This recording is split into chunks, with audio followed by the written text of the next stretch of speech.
A pleasant morning. Let me take this opportunity to welcome each and every one of you to the Trinidad and Tobago Police Service weekly media briefing for 1st of July 2020. I'm Superintendent Wayne Meister.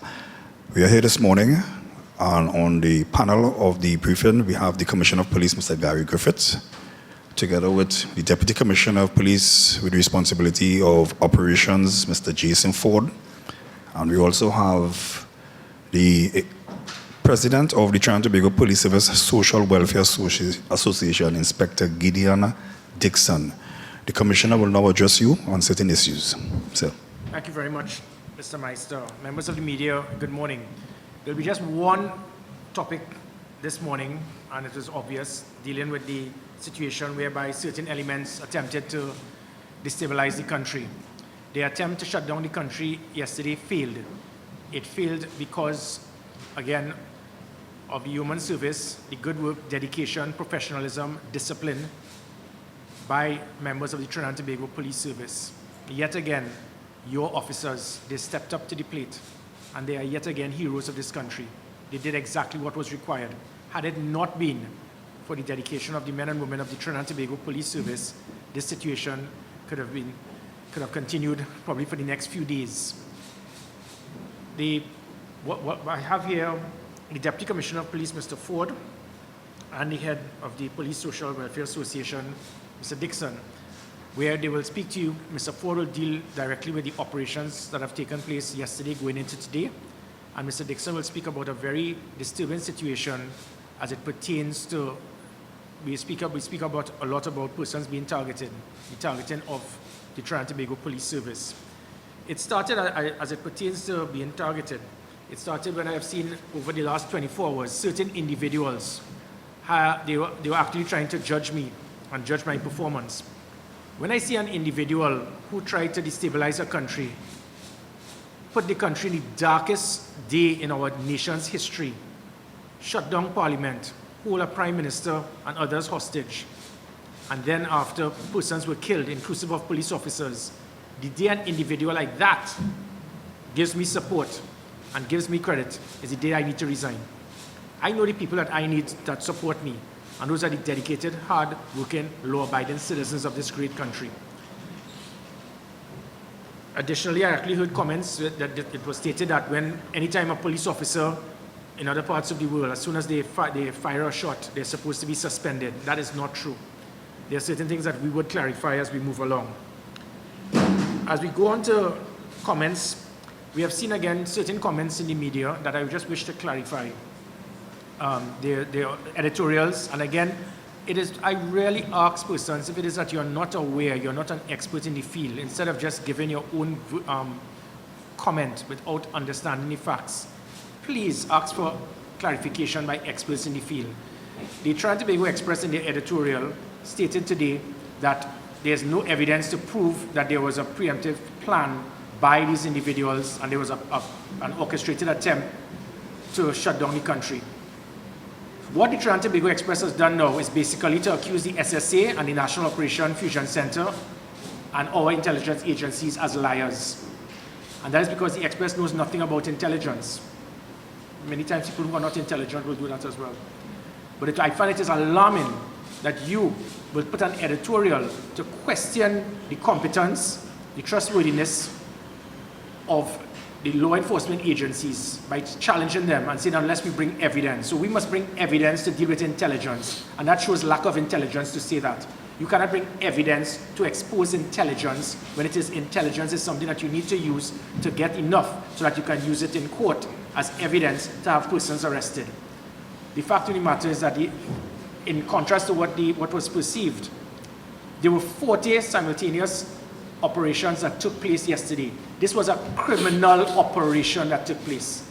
If you looked at it, within 120 minutes, there were 40 different situations of individuals going from specific places. They knew where the debris was, they knew what was happening, they knew exactly where it was, and this happened throughout the country. The Express has the audacity to say that this was all coincidental. This was planned, this was very well orchestrated. And the reason why I can confirm this is a few hours before it started, we were being aware of what the intention was. So dozens of persons had placards, this was all just made at the same time. The answer is no. So the fact is that this was an orchestrated attempt to destabilize the country. It was very well planned by very senior individuals in the criminal enterprise, and this was a criminal operation that failed. The Express also questions the fact as to why did the Commissioner of Police not be out on the street.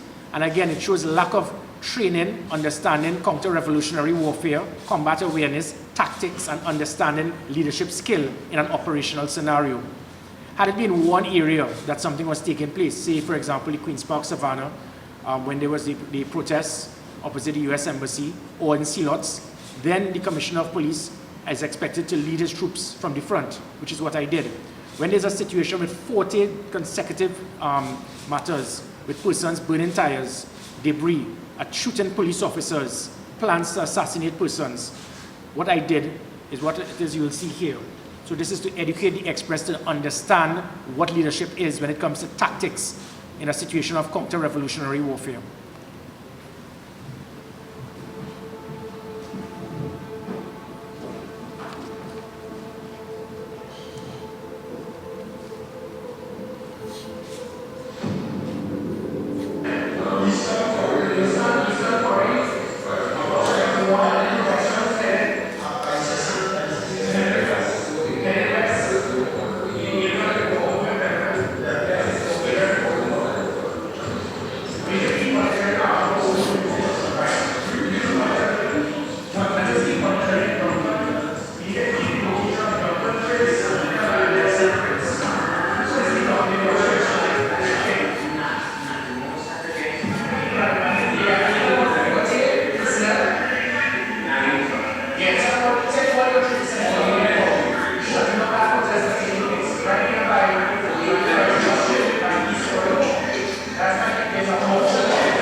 And that, to Omati Laida and the Trinidad and Tobago Express, that is how you deal with an operation.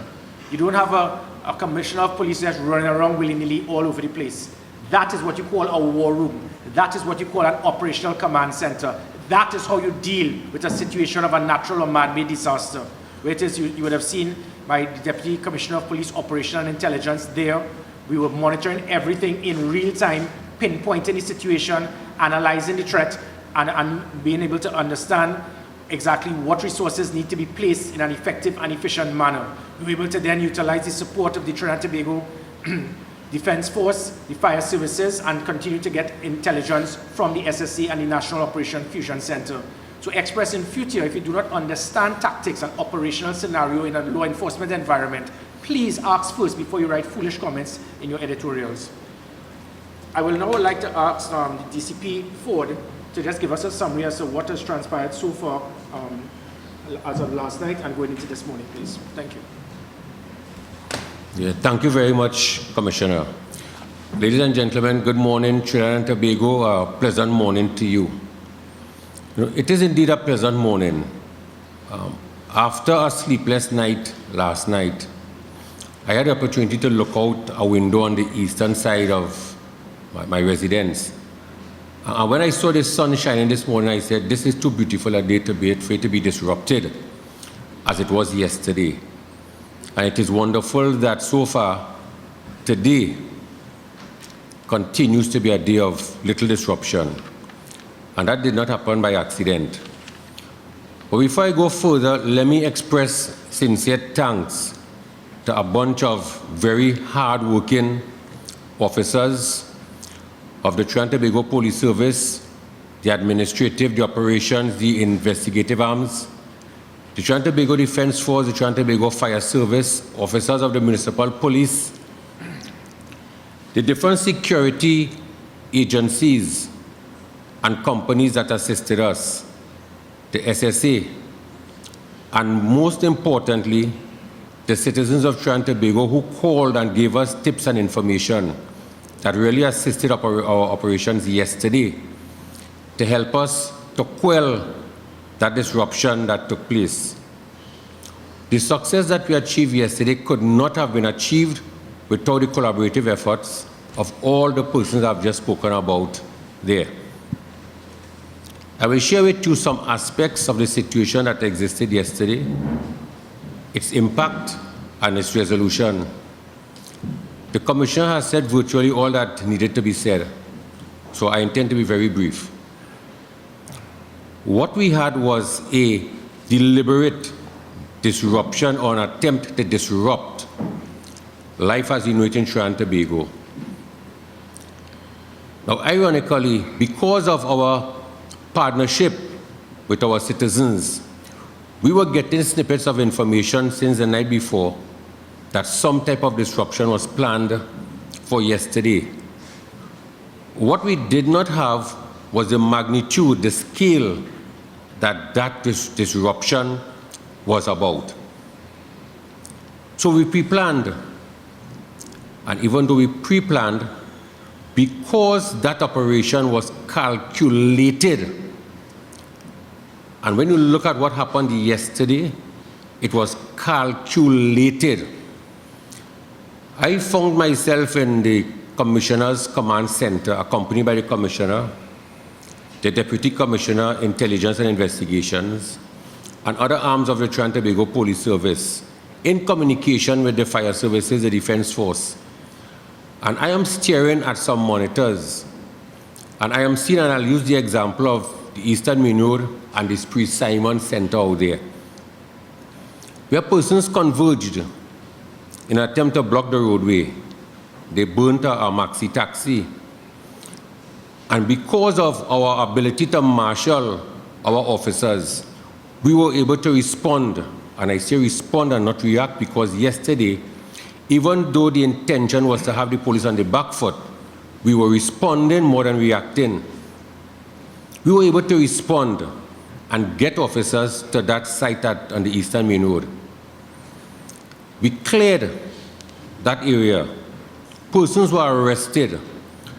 And we made a decision based on our communication with persons on the ground and in the operations center upstairs that it was safe for us to pull back somewhat and concentrate on other areas. Lo and behold, what I saw really flabbergasted me. I saw persons in outfits covering their faces, they appear to be females, holding blue placards, as if by clockwork, they were given an instruction to step forward now. And throughout Port of Spain especially, what we witnessed, what I witnessed, was a clearly calculated, planned, organized attempt to disrupt Trinidad and Tobago. And I say Trinidad and Tobago because although Port of Spain was the epicenter of what was taking place, we had about 4 or 5 divisions that were also affected. In Western Division on the Western Main Road in Bagatelle, in Northeastern Division, which is the Mova San Juan area, we had issues at Caledonia. We had issues in the Quasi, which normally is a place that is traversed by both the traveling and the walking public. And you might hear about skirmishes, about fights, but you will hardly hear about the burning of debris on the Saddle Road just off the Eastern Main Road. That happened yesterday. We had an issue further up at Bush Street corner on the Eastern Main Road, again debris on the street burning. And in Northern Division, which is the Aruka Rima area, we had situations in Maracas, St. Joseph, Monte Grande, which is south of the Eastern Main Road. And they went so far as on the Churchill Roosevelt Highway, just before the Mausica Road, where you had burnings taking place on the roadway. That was calculated to disrupt us. We had our officers on the ground. We had drone coverage, we had CCTV coverage that gave us live information that caused us to communicate and respond appropriately. It culminated in the arrest of 70+ persons. We have had some injuries, both to police officers and to some members of the public.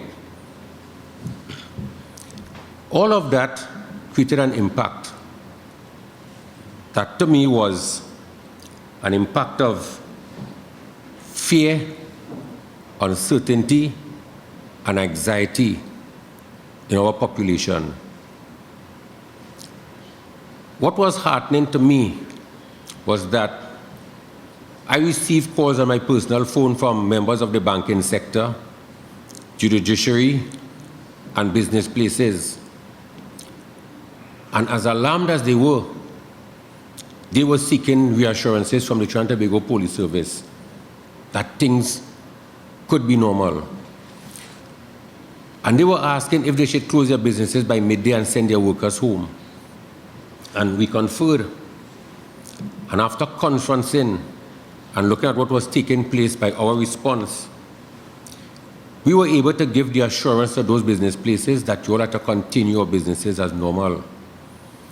And as a matter of fact, I even advised one of the banking institutions that because persons may be delayed because of the fear that was intended to be caused, they should open up to about 6 or 7 o'clock. So sure was I in our ability to provide safety and security for our citizens of Trinidad and Tobago. That situation yesterday that started in the wee hours of yesterday morning went into last night. But it was resolved because of the hard-working, dedicated, and committed officers and members of the public that really knuckled down and gave their all.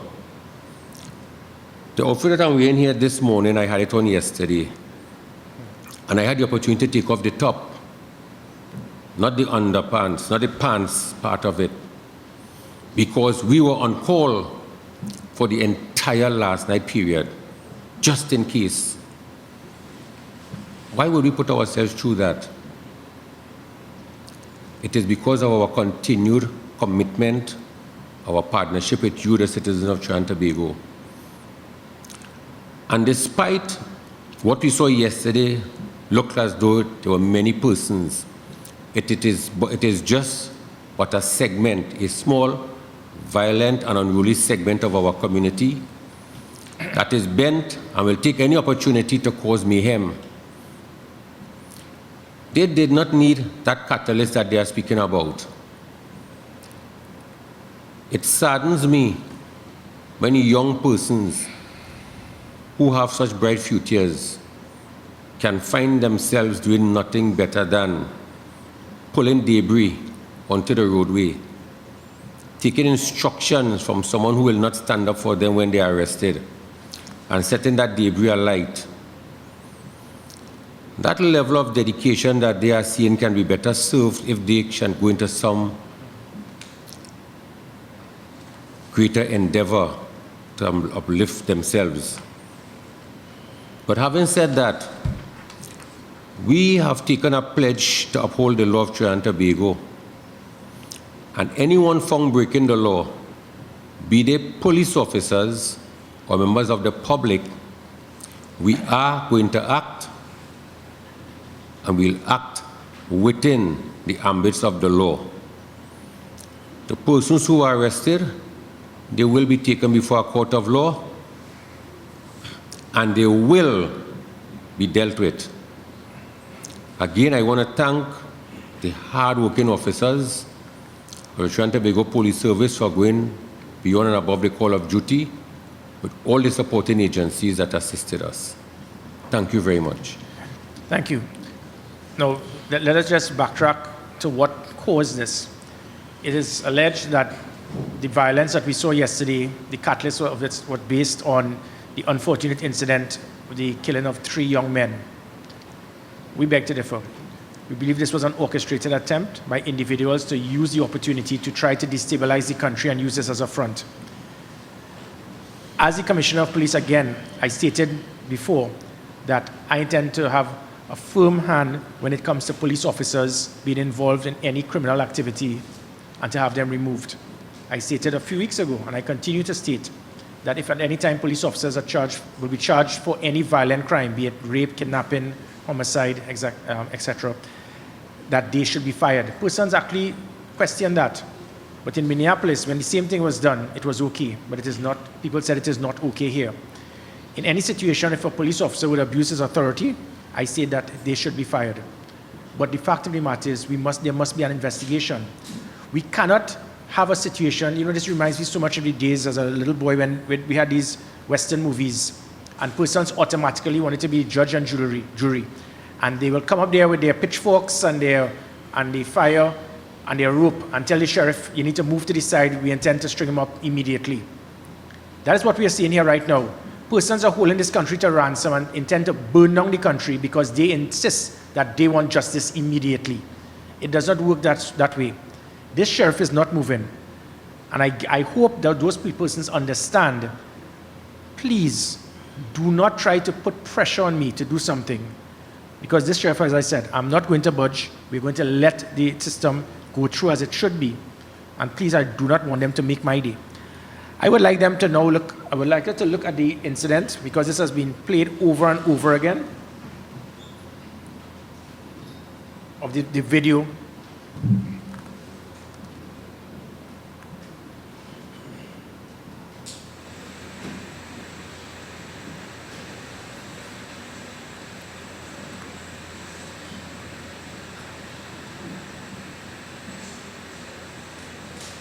I do not want to run the whole video because we're running out of time, but there's something I'd just like to show here. We are in a situation here where you're looking at over a dozen police officers, and persons are telling me that we should fire everyone, suspend everyone immediately. Now, suppose there were 30 police officers in the operation. Suppose there were 50. Suppose there were 100. Am I to totally just send everyone home and suspend them? We have a police complaint authority. This matter is being thoroughly investigated. And with that investigation, we would ensure that if it is any police officer may have breached the regulations and abused his authority, that would be dealt with. But it cannot be a situation where every single police officer there, you are stating that they must be suspended. Okay.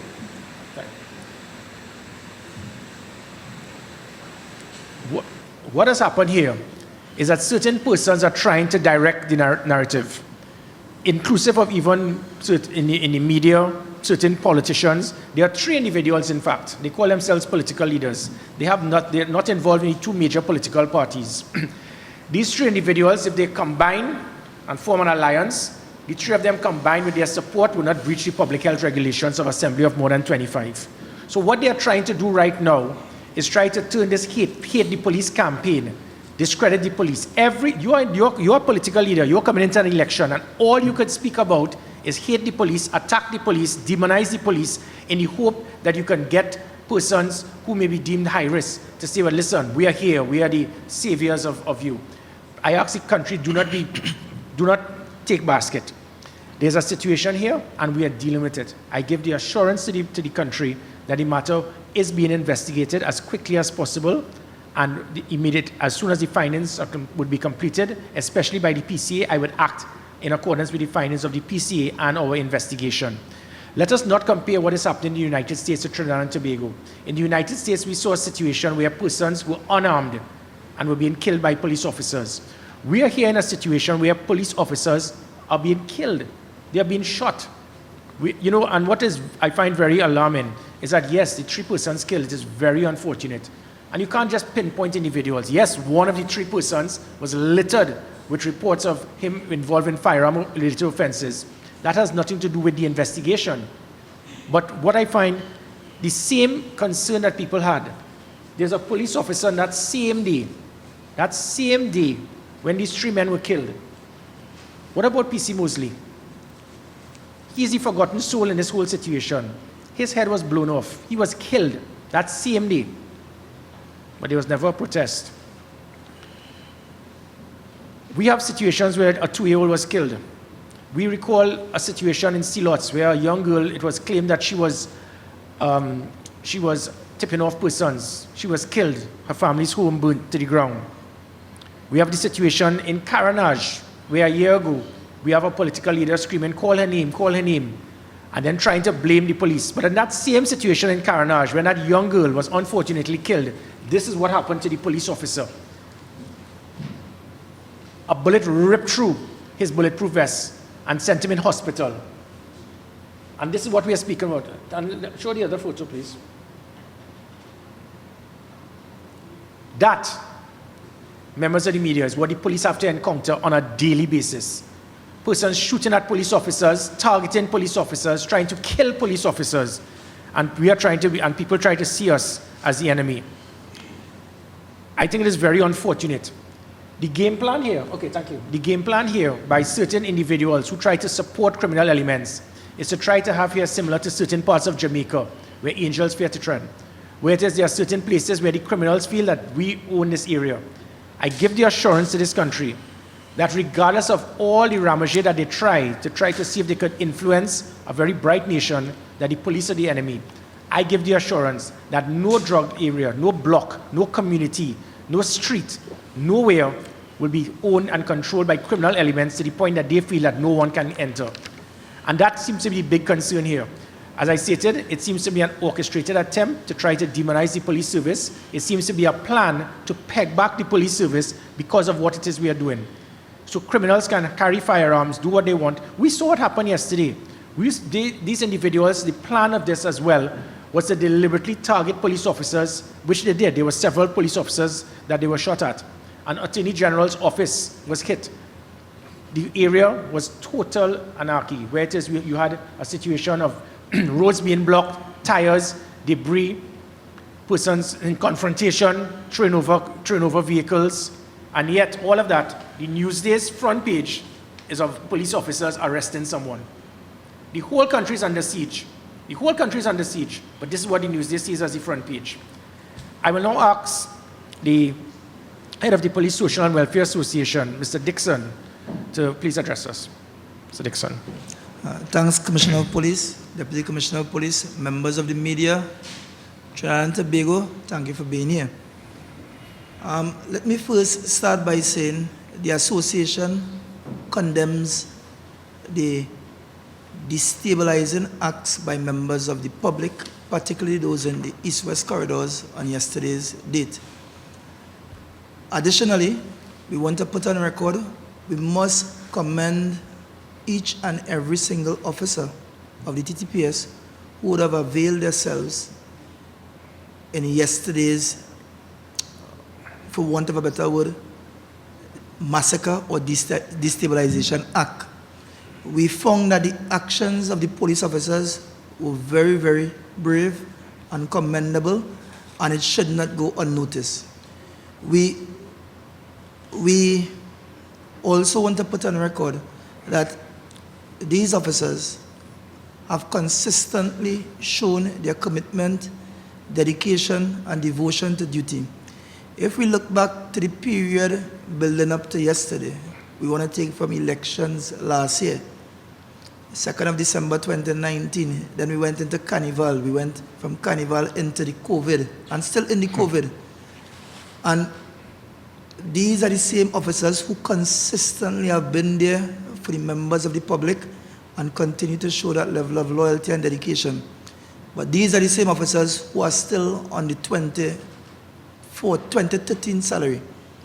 So we also would want to put on record that an opportune time is being created here for not just the authority, but more so the CPO to get around the round table to treat with issues that affects officers, terms and conditions of office. Additionally, we also are aware that an officer having completed the duties last night in and around after 1 this morning would have gotten their car firebombed, who lives in East Port of Spain. That again is very, very, very unfortunate, but it should not be. The police are not the enemies of the public, nor should the public feel that their actions will go unfettered. Each report, we take each report as it is and try to exercise due diligence and efficiency in treating with the matter.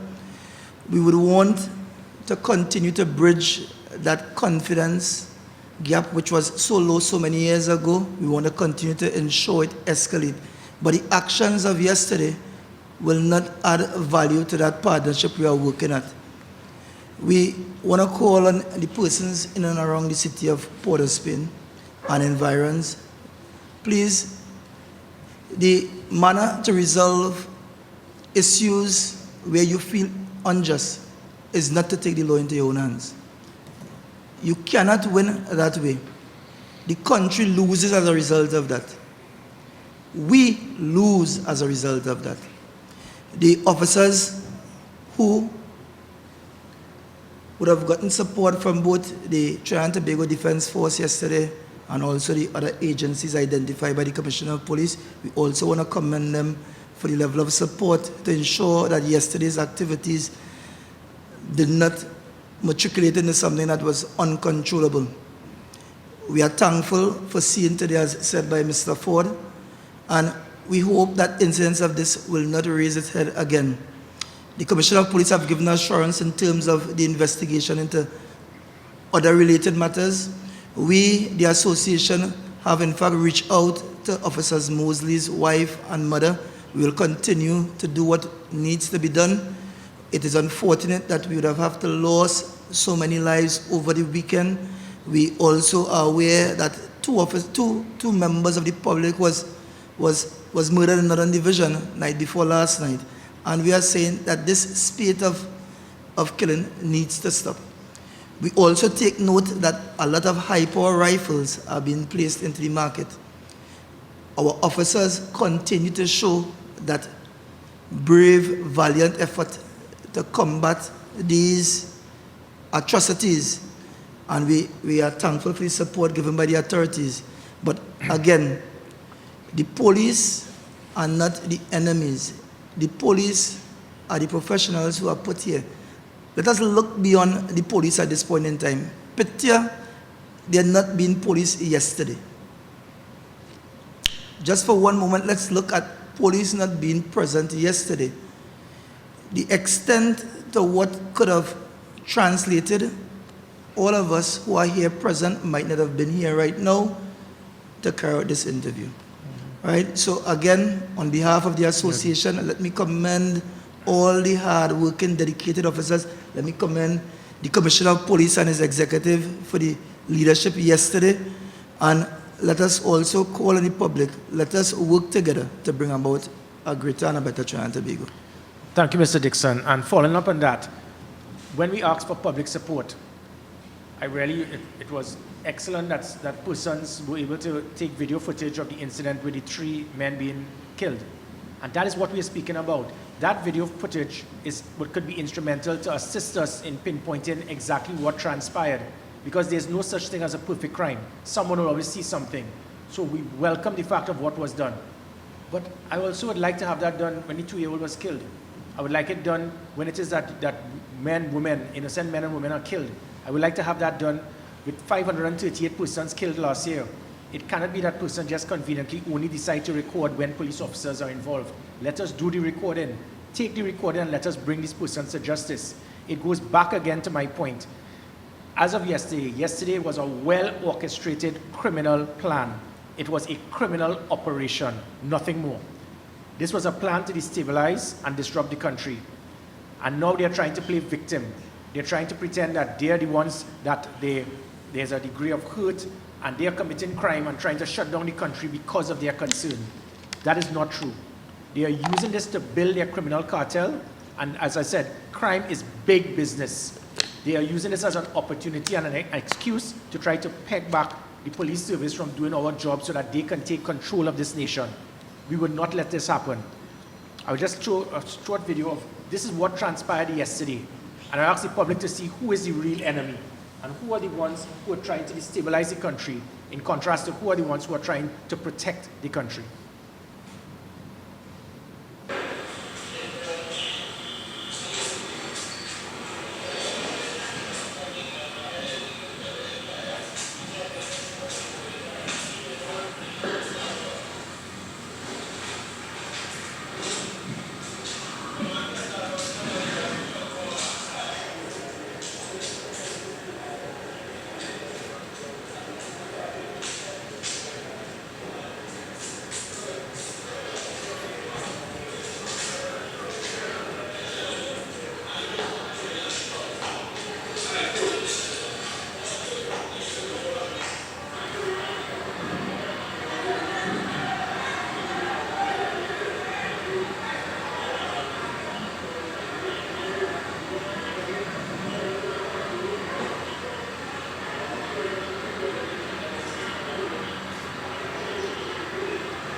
These actions are supposed to be based on their being concerned.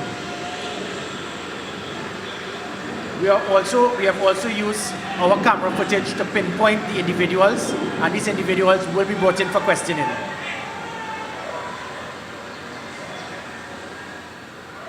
Okay, thank you. And this is what we speak about, where there are individuals that have used the opportunity to try to destabilize the country. Just before I close and open for questioning, there are just two short videos I'd just like to show to, again, ask the public to understand that we are doing all that we can. This was a deliberate plot by certain persons, and they have their friends. They are those persons who that you call these intellectuals, and trying to pontificate as if they are the representation of all that is good. And all that they do is continue to try to demonize the police. They know exactly what they're doing. They're trying to build their base, build support by trying to ride the backs of the police service. We are not the enemy. I give the assurance to the public. Any police officer who is involved in illegal activity or breach of regulations, they would be disciplined. But that's what we saw yesterday. Those individuals, they are the enemy of the state, not the police service. What we ask, however, is for persons to understand and recognize what these officers have achieved. They were, again, as Mr. Dickson said, had it not been for the police, we would have seen a repeat of 1990. This is what they tried to do, to destabilize the country. It was an orchestrated plot by certain individuals. Thankfully, there are certain individuals who do understand. Yes, who do understand what it is that was done, and sometimes a little bit of recognition and appreciation for what my officers have done can go a very long way. No. This here is what this is. Go ahead. This here is what it is they were planning to do. Listen to the voice.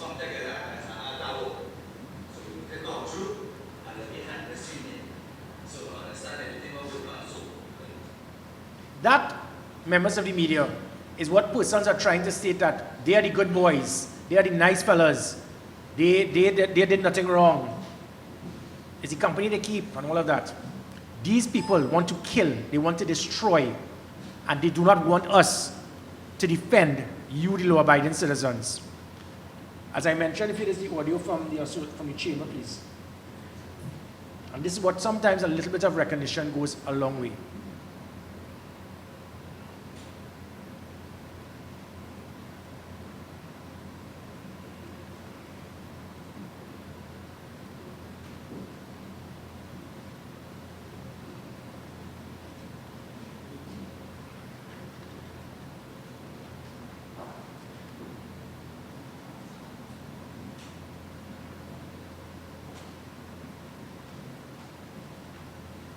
Okay, never mind.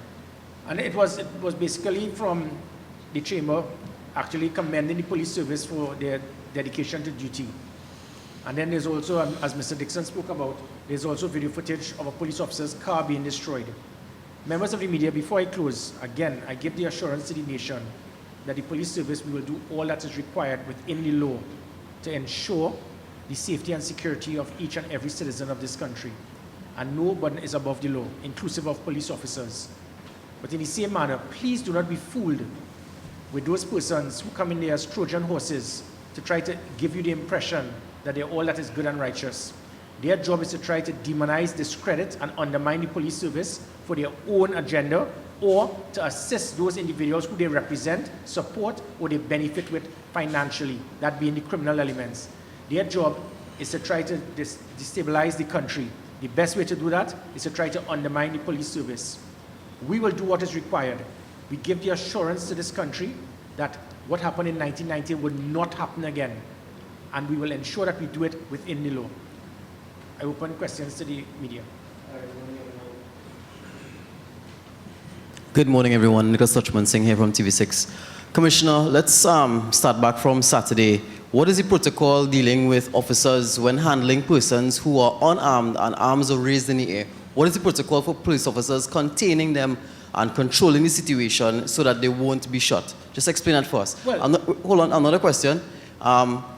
Yesterday we saw, as you say, an attempt to destabilize the country. We also saw Forde Abubakar being arrested. Has he been charged as yet? And what will be his charges? What is the investigation behind it? Another thing, no one has mentioned on the panel this morning.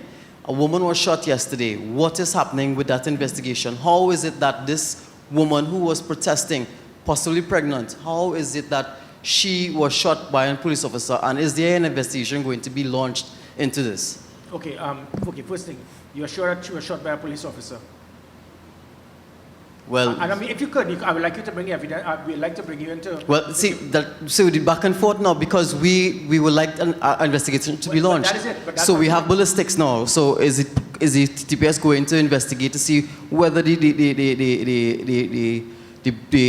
missile came from a TTPS officer or some random gun? Yeah, but that's, you see, the reason I asked you the question was just my point.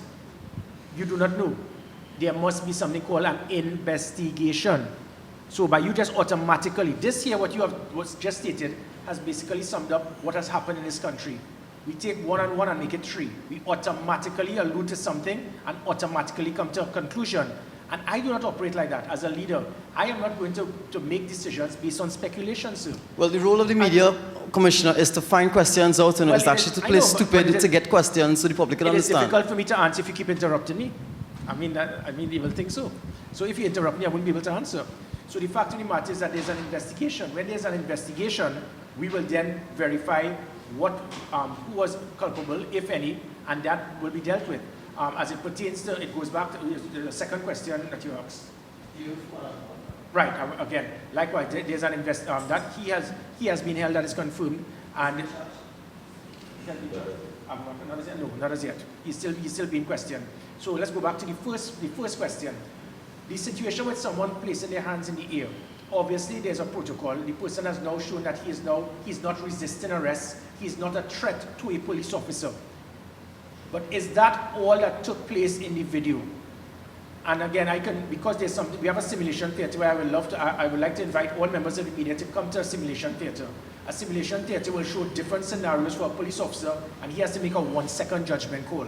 So this is not in any way to speak about that investigation. I don't want in any way for persons to perceive that I am going left or right. All I want is the truth.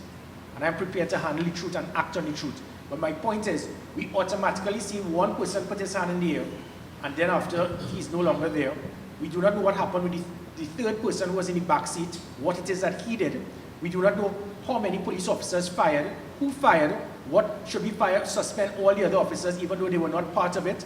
Is it that the person in the backseat drew his firearm? Did he not draw his firearm? Were there witnesses? This is what an investigation is about. You cannot automatically say because somebody put their hands in the air, it means everybody should be suspended. I can tell you in the simulation theater, there are situations, and this is not to state that this happened with this individual, the young man who was killed. Persons have put their hands in the air, and then once they put their hands in the air, they automatically drop. When it is they move and they draw a firearm.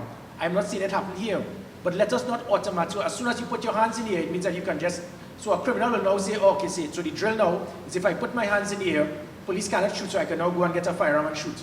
So we have to go through the investigation thoroughly. Did all three persons put their hands in the air? Is it that one police officer abuses authority? Would it have been two? Do we have witnesses to verify that other officers? So that is what my point is. It is just for us to investigate, to verify if all officers are to be blamed, if none, if some who just fired the shots. And that is all that we are seeing. There must be an investigation. All of a sudden, the PCA was always independent and people believed in the PCA. Why all of a sudden now it means that there must be swift justice, have the lynch mob turn up on the sheriff's front door and demand that persons be suspended without even getting the investigation completed. All I'm asking the public is to have the investigation completed, but do not be fooled into thinking what took place yesterday was because of that. That involved criminal elements of gang leaders deliberately trying to instill fear, disrupt the country, and may I also add, it goes back to the shooting. There have been 527 shootings at police officers in the last 5 years, which means that every 4 days a police officer is shot at. We have one firearm seized every 3 days. We have one person held for an illegal firearm every 4 days. It is a war zone out there. So it is difficult for us to fight in a war zone, but you're telling us to tie our hands behind our back. We are not saying that if persons surrender, we intend they should be shot. But again, as we speak about surrender, our criminal justice system is one that when persons surrender, they come to the police, they are immediately released the very next day on bail, or if found guilty, charged $5,000 to go back out into the killing fields to shoot at police officers. And if the homicide rate goes up, we are to be blamed. Ian Jayson from TTT News. You mentioned this is a... No, go ahead. You mentioned this was an orchestrated plan. Or are you concerned that these various factions who would normally be at war against each other are now coming together for things like these and can possibly do so in the future for more dangerous plans? It is quite possible. It is amazing that the vast majority of the 538 murders last year was based on one group trying to kill others in the other group. And what brings them together is the enemy of the enemy is my friend. And if that has brought two murderous gangs together to try to form some type of a strategic alliance, it says a lot about the character of those individuals. I wish to state, however, it does not matter. The Trinidad and Tobago Police Service, we are well trained, we are prepared, and as I stated yesterday, if anyone thinks of trying to have a repeat of 1990, when it took 7 days to quell, I will ensure on my watch it will be dealt with in 7 minutes. You've, about the same killing in Ibiza yesterday, you have mentioned and you have described your officers as heroes, but to the residents in Ibiza, those officers are certainly not, and they have been calling for you yesterday to pay them a visit. Are you have intentions of doing so, to meeting with at least the family of the 30-year-old mother of 5? No, definitely. I think it was her. I think it was her husband, the lady who died yesterday. Mm-hmm. Yeah, I will speak to the individual, even though he said that what he intended to do to me and my family. I understand he is hurting, mm-hmm. And obviously I would be more than willing to meet with him.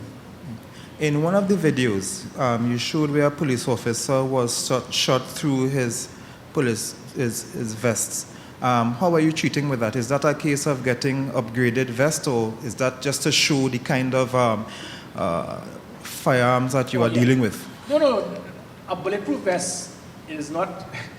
It is not something that the bulletproof vest is to ensure that there is no penetration of the round into the person. A bulletproof vest at times will cause your ribs to break. So the fact of the matter is that if he did not have the vest, he would have been killed. But no one spoke about it. Instead, we have an activist politician who decided to use that as an avenue and then try to make some very foolish comments to state that the young girl who was killed that day was at the hands of, or alleged by police officers. For that officer to be shot, it meant that people had illegal firearms and tried to kill police officers. Yesterday as well, the plan was to try to target police officers. You saw the video, assault rifles. Their plan is to kill police officers. And how do you think my officers feel when it is you see in editorials and other aspects trying to blame the same men who are going out there to try to ensure that democracy is preserved in this country? All right, Forde next to 91.9 FM. Good morning. Commissioner, are you satisfied that the police service is in a position to say that their officers are trained enough in public relations to quell situations as opposed to make things, get worse? In particular, too, because we also saw some video with some persons running away from police and officers shooting behind them. I believe it looked like George or Nelson Street. How would you respond to that? And also, just quickly, the video you showed earlier, we noticed Minister Young in the room in that war room, as you described it. Is that normal procedure to have the minister in the war room? And what was his role yesterday in terms of being in the room? Oh, so many questions. Okay, let me start with, hold on to that. Let me start with the last one first. What you saw there is similar to what is in the United Kingdom. It is known as COBRA, the Cabinet Operation Briefing Room, because the government, they are the ones who direct policies. So if there's a situation where the UK Prime Minister, he or she must be aware of the operation, seeing that what is required. Because remember, when it comes to an operation for a natural or man-made disaster, it does not necessarily mean arms of the protective services. You require support from the regional cooperation, the Ministry of Works and Transport. So there are a number of different institutions. That is why when the minister reignited the National Operation Fusion Center, it puts all different agencies working together and being able to coordinate. So that is what happened yesterday. It was real time. As soon as an incident took place, we were able to pinpoint immediately, utilize our resources to quell the disturbance and to be able to make sure that we have the logistic and the operational support to deal with it. As it pertains to public relations, yes, we have actually increased that, and that is why probably the public support of the police service has increased in the last 18 months from 14% to 30%. So there's a lot that we are doing. We are not perfect, neither is society, but we come from society. We're expected to be at a higher standard, and I give the assurance that we would. The police officers, I think if you look at what has taken place all over the world, you have been seeing police officers being killed, police officers killing persons, protests, riots, destruction. What you saw yesterday with the Trinidad and Tobago Police Service, you saw tremendous restraint. You saw police officers actually being hit, being shot at, and still the police officers were able to hold back, show restraint, and only use minimum force when required. That says a lot about police officers in this country. Just to the George Street or Nelson Street, I'm not sure which street, where the guys running away from the officers, and it looked like officers shooting behind them while they were running away. All right, sorry, I didn't pinpoint that at all. I will have to look at it, and again, minimum use of force. Persons fleeing, you do not fire shots at individuals. And that is why it is that I established the use of the proper line for minimum use of force, proper verbal persuasion, communication for backup. The body cameras, I have established 180. We intend to get about 500 more. And also then moving from the baton, not as a pain-compliant method, but to be able to suppress the individual, and then moving to the pepper spray, the tasers, and the firearm being the final use of force. Good morning. Olive Gonzalez from Newsday. Yes. I would like to know, have any charges been laid against anyone who was arrested yesterday? And Commissioner, can you confirm whether a senior police officer has been arrested by the Professional Standards Bureau? Okay, all charges have not been laid as yet against the persons who have been arrested. Right, you would appreciate that it was a long and extensive exercise, and today we will be dealing with that. And yes, we have information that a senior officer was arrested.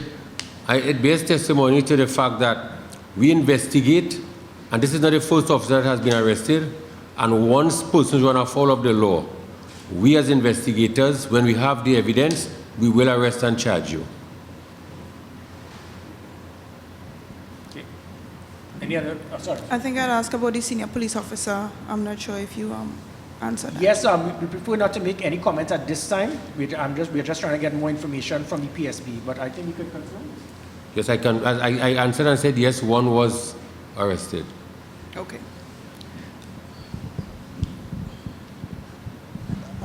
Yesterday, while I was driving home, that was about 7 o'clock, I saw a police officer who I saw at one of the scenes. And he was telling me that he had a long day yesterday from 5 o'clock in the morning to after 7 when I saw him. How stretched right now is the police service, especially when things like these happen? Of course, you have the COVID, you have to check the bars and things like that. I would ask Mr. Dickson, I think he being in charge of the Police Social and Welfare Association, he will explain to you what our officers have gone through since the Friday before Carnival, and this is going to continue until after the general election. Go ahead, Mr. Dickson. Thank you very much, Commissioner. Thank you very much, Mr. Wilson, for asking that question.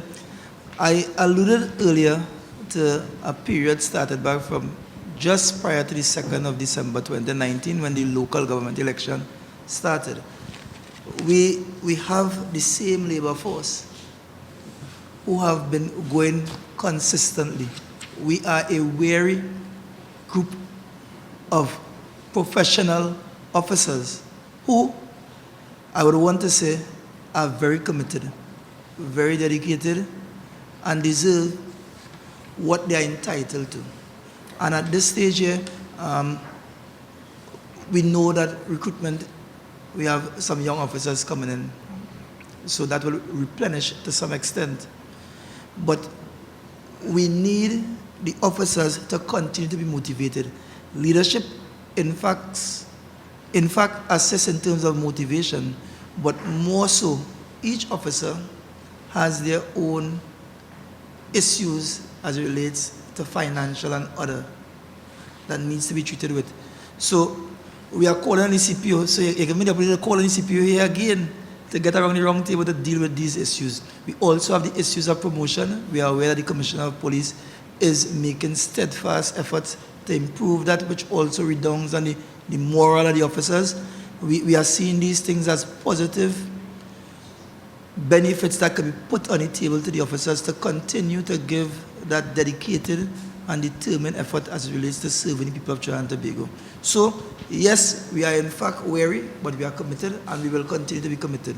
But we just want what we are entitled to. Some of us, the last time we went to sleep would have been 2 nights ago, in fact. And let me just put on record, whilst heading home last night, just around, that could have been about 8:30, I encountered right on the bus route there, where members of the BTM would have come out and blocked the bus route. And I came out and I engaged them. So I spoke earlier about public relations and stuff. And engaging them, you could see that yes, there's frustration, there's hurt, but they also understand that they cannot pinpoint where the frustration and the hurt coming from. It is more of a picket fence kind of desire to want to be part of, but they don't know what they want to be part of. And it is unfortunate. It simply means that there is a need for social programs above and beyond what police could do for the community to be initiated in these communities. That's what I want to put on the table. And if I just add before, as it pertains to protests, the Trinidad and Tobago Police Service, we give the assurance to the public, it is your right to protest. You should protest. You have a reason to protest. And we will provide you with the security to protest. But you cannot protest and break the law, harm persons, destroy property, threaten individuals, shoot at persons, and say that that is a form of protest. You cannot be breaking the law based on your concern of somebody else having broken the law. Yes? Commissioner, during your absence in March, former acting Commissioner Hackshaw will have stated Dr. Mulilal didn't have any pending charges before him. Is that still the case? Okay, I was out of the country with that one. Let me be clear on something. The Trinidad and Tobago Police Service, we are not supposed to be sending out, it is not a certificate of character we give out. When any, especially persons in high office, they would be asked, give me a letter of good faith to say that we are clean and that can then be used on a political platform or even in Parliament. I think that was inappropriate. The fact of the matter is that it is also unacceptable. I wish to say that letter, I would like to have that letter returned because it is not in tandem with the directives of the Trinidad and Tobago Police Service. Someone who holds high office is not supposed to get a letter of good character by the police service stating that how they are good boys or bad boys. If it is that you're a bad boy or girl, you will then be charged, you will be arrested, and the public will know. What we can state is that there's an investigation pertaining to an issue, be it EMBD, live sport, CLICO, or whatever. But we should not be stating and telling persons that that individual is being investigated or he is not being investigated. And more important, let me add that even myself as a commissioner of police, I certainly would not know every single person who is being investigated, because the Trinidad and Tobago Police Service, we have the Cybercrime Unit, we have the FIB, we have the ACIB, we have the FIU, we have the Anti-Kidnapping Unit. There are several different agencies, and it is not the right of every single agency to bring forward information to a commissioner of police to say that this person is a person of interest or he or she is not. This is not to say that the individual is, but it is inappropriate for us to say that he is not. So pertaining to that piece of paper, I consider it irrelevant. The letter was inappropriate, and in future I wish to remind all police officers we should not be submitting letters like that to any person, especially in high office, because I'm aware how this thing works, because I was in another place once. So I knew exactly what that boomerang would have been. And I think it is inappropriate, because just say, forget this individual, if it was somebody else, and then something happens, they will say that the police lied. So it is an unfortunate situation, unacceptable, and we can consider that letter null and void. Okay? Thank you very much.